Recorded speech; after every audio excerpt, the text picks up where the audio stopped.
We got to get to 160. That's cool.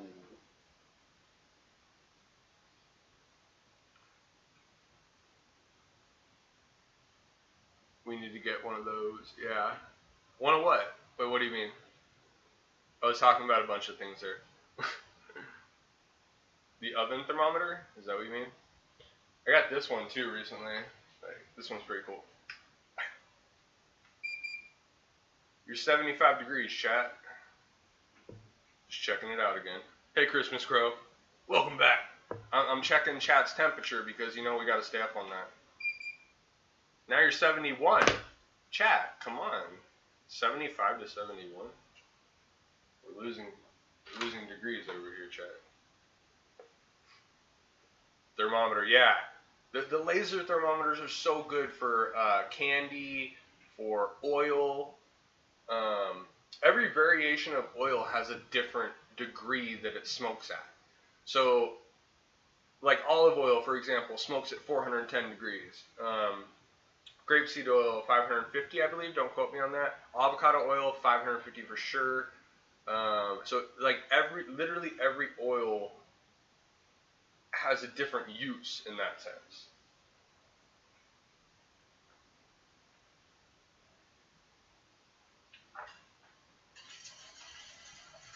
Gotta make sure I'm still on top of my food here.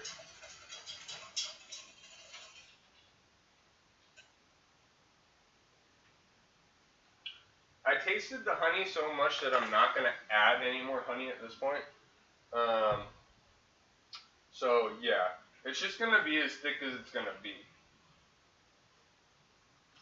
I want to keep reducing it. I'm gonna keep reducing it.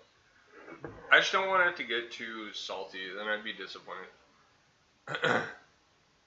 I'm so cool. I can wear shorts in an igloo. Yeah, shorts in an igloo. Come on. Bring the beer to that party. Cheers. We'll have you sit on an igloo. Oh my goodness. No, I've acclimated my body before when it comes to cold temperatures like that. Navy SEALs do that quite often. They'll go out and train in the water in very cold temperatures, almost freezing. 30 degrees, sometimes less if the water still hasn't frozen.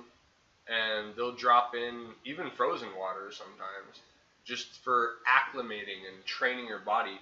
So when you jump into water like that, yeah, it doesn't feel very good. But if you train yourself to relax and breathe your core while you're in the water, then it's not that difficult. But that's the most difficult part of it, because your core tenses and your muscles tense up when you're in very cold water. So breathing is number one key, because most people, they'll tend to hyperventilate, and that's not what you want to do. That's not what you want to do at all. But if you acclimate your body and you breathe enough and you get used to that temperature in the water, the rivers around here have snowfall that come down from the mountains. So believe me, I've been there. Like, it's cold as could be. And I've dropped off of, we have cliffs here that you can jump off of that are 80 to 100 feet tall. Whether you want to dive or not, that's your own choice. But there's a lot of crazy river spots where I live. And some of the things people do are pretty insane, to be honest.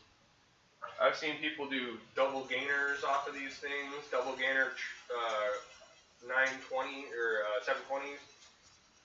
It's pretty insane. Some people have lost their lives as well. People push it to the limit, really, when it comes to river jumping. And it's the same thing with Olympic diving, you know? Whether it's in a controlled environment or not, if you're jumping from that height,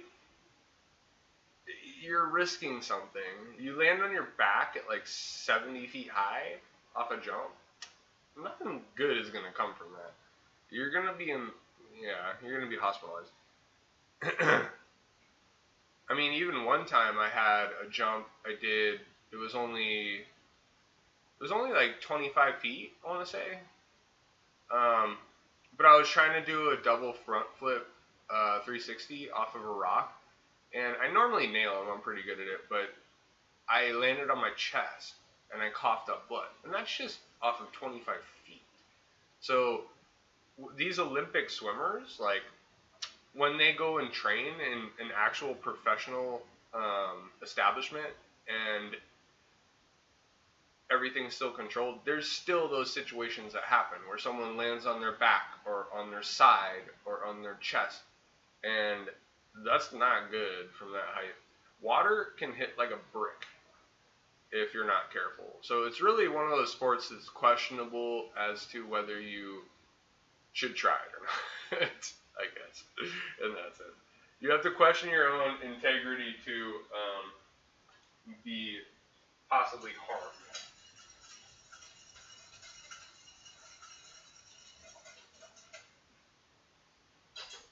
Um,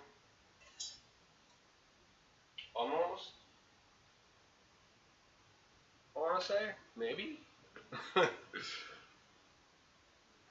But yeah, those sports are no joke. Like imagine Olympic sports, for example. Those people that fly off of those ski ramps. My goodness, could you imagine the first time you launch yourself like 150 feet down a mountain, vertical, like at least what it's more than a 45-degree angle, I believe. It's pretty hectic. But could you imagine doing that yourself? Putting on the skis, going down that, it's like 90 degrees and then you hit 45 degrees. I think it's something like that. But could you even imagine putting on the skis to do that and dropping down that slopeside? Like I rode dirt bikes in the past and I was pretty gutsy when it